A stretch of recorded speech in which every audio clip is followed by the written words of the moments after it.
Next up is Danny Ellis of SkySpecs. Hey, Danny, how you doing? Good, how are you? Good morning, everyone. I'm here to talk to you today about authentic success, or how to underpromise and overdeliver in today's tech world.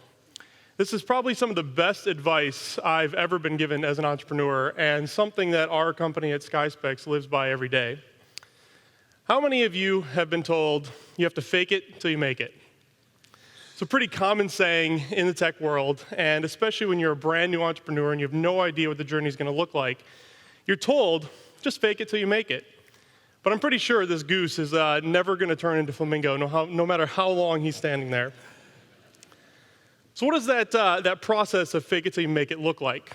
Typically, you pitch a crazy idea, raise some money, try to build the idea, realize your idea is very unachievable, justify why you didn't finish, go raise some more money, bigger idea, bigger challenge ahead of you, do this over and over and over again.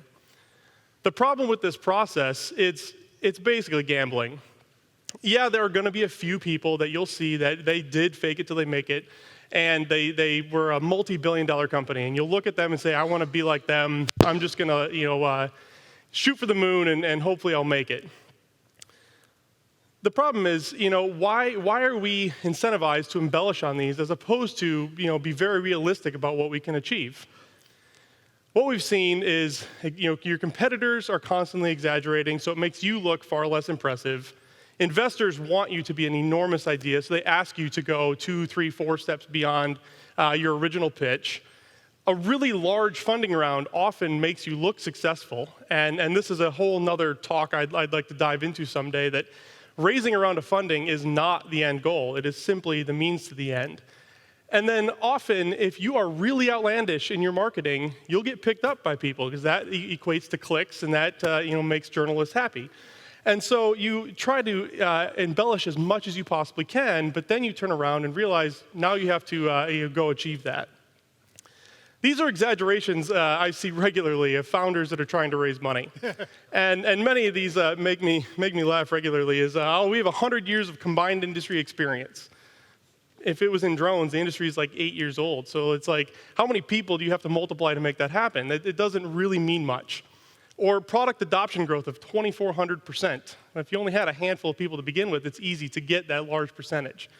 And then, of course, using buzzwords and trying to over-exaggerate what you're actually capable of. And once again, this fuels people to overpromise and then turn to their teams and say, go figure out how to do it. And I've told the world we're going to do this, so try to figure it out. Where does this lead, though? This I pulled from CB Insights. It's an email that they sent out last year of the top funded companies that went under last year. And obviously, there's some big recognizable names here. Billions of dollars spent on some of the biggest overpromises we've seen in the industry recently. Now, unfortunately, there are hundreds of companies underpromising and being realistic that are not seeing any of this funding. So it is difficult to get that funding to go pursue an idea. So what I want to go through now is how to underpromise and overdeliver, and how that has helped SkySpecs succeed, along with many other companies that I've mentored over the years. The first is to base your plans on data. If it's based on data, you can always point back to it as the reason that you have set your sights on a certain goal. It's a lot easier to look at that data and evolve with that data over time than it is to just pull a random number out of thin air. And once you've done that, constantly measure and adjust. Tell your teams, tell your customers, tell your investors that, hey, something has changed in the market, this is now where we're headed, and this is the reason why.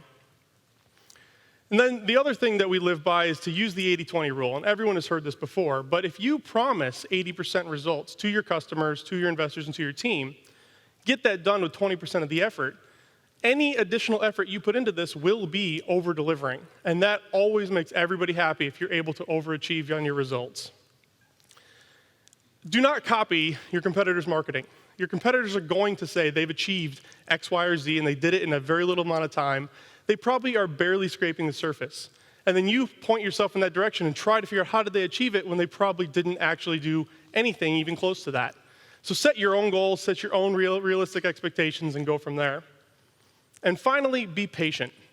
we found time and time again, if we wait it out, let some of the hype settle, and then prove with what we can actually deliver on, that our customers are thrilled with that and continue to come back to us. And I'm going to use one example. So our company, I didn't mention this at the beginning, for those who don't know, we help optimize wind farms through robotics and automation.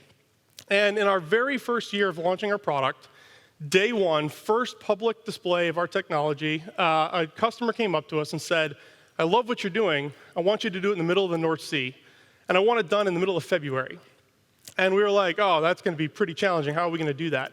So we sat down with our team, we set realistic expectations, and we said, okay, it's going to take us this amount of money, and it's going to take us 6 months to complete.